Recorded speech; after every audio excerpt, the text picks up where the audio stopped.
सलाम वालेकुम दोस्तों। स्वागत है आपका एक और नए व्लॉग में। आज भाई ने हमें इतने सारे पैसे क्यों दिए और इन पैसों को लेकर हम चार दोस्त आखिर कहाँ निकल गए और क्या क्या कांड किए, ये सब जानने के लिए बने रहना हमारे पूरे व्लॉग में।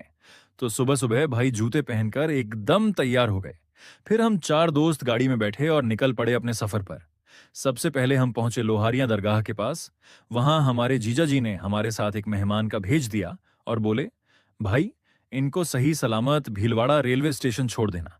अब मेहमान हमारे साथ बैठ गए और हमारी गाड़ी भी धीरे धीरे भीलवाड़ा की तरफ चल पड़ी। लेकिन जैसे जैसे भीलवाड़ा पास आ रहा था वैसे वैसे हमारा टाइम भी निकलता जा रहा था, क्योंकि हमें पासपोर्ट ऑफिस पर भी पहुंचना था। फिर गाड़ी के अंदर ही दोस्तों की मीटिंग शुरू हो गई। एक दोस्त बोला, भाई तेरी वजह से लेट हो गए। मैंने बोला था जल्दी निकल। और दूसरा बोला, अरे भाई रास्ते में इतना लेक्चर मत दे, पहले पहुंचने दे। बस इसी तरह बहस करते करते आखिर हम भीलवाड़ा रेलवे स्टेशन पहुंच गए। मेहमान को वहां उतारा और हम तुरंत पासपोर्ट ऑफिस की तरफ निकल पड़े। क्योंकि टाइम कम था और काम बहुत ज्यादा, दो भाइयों को गाड़ी का भी काम करवाना था, तो वह हमें वहीं छोड़कर गाड़ी लेकर चले गए। हमने वहां पहुंचे कर पासपोर्ट की सारी फॉर्मेलिटी पूरी की। काम खत्म हुआ तो अब भूख ने अपना काम शुरू कर दिया। फिर हमने ऑटो रिक्शा लिया और पहुंचे राधे कचौरी पर। वहां सारे दोस्त मिले और फिर कचौरी सचौरी से पेट की पूजा की गई। अब गाड़ी तो सर्विस पर थी, इसलिए आगे का सफर पैदल ही शुरू करना पड़ा। मतलब आज गाड़ी से ज्यादा हमारे पैरों की सर्विस हो रही थी। इसके बाद हम पहुंचे अस्पताल। पिछले व्लॉग में आपने देखा ही था कि हमारे भाई के पेट में दर्द हो रहा था। अल्लाह का शुक्र है पेट दर्द तो ठीक हो गया था, लेकिन नॉर्मल चेकअप के लिए दोबारा डॉक्टर को दिखाना था। अस्पताल पहुंचे, काउंटर से पर्ची कटाई और फिर डॉक्टर का इंतजार करने लगे। थोड़ी देर इंतजार करने के बाद डॉक्टर को चेकअप करवाया।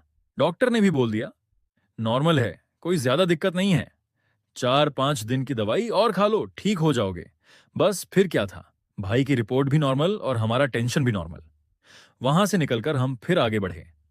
अब याद आया कि 12 रबीउल अव्वल का महीना चल रहा है, तो घर पर लगाने के लिए झंडा भी लेना था। हम पहुंचे झंडे की दुकान पर, पसंद का झंडा लिया और फिर आगे निकल पड़े। रास्ते में एक रैली भी मिल गई। हमारा दोस्त भी कहां पीछे रहने वाला था। रैली में खड़े होकर थोड़ा अपना टैलेंट दिखाने की कोशिश कर दी। अब वापस गाड़ी के पास जाना था। गाड़ी अभी भी सर्विस पर थी, इसलिए हमने सिटी बस पकड़ ली। और दोस्तों बस तो एकदम शानदार थी। इलेक्ट्रिक बस के अंदर एसी चल रहा था। आज पहली बार लगा कि पैदल घूमने की मेहनत का थोड़ा तो इनाम मिला। आखिरकार हम वापस अपनी गाड़ी के पास पहुंचे।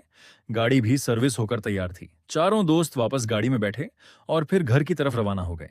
लेकिन दोस्तों अब सबसे जरूरी बात, जिस पैसे को लेकर सुबह से आप सोच रहे थे कि भाई ने इतने पैसे क्यों दिए थे, तो उन पैसों को हमने सऊदी करेंसी में बदलाना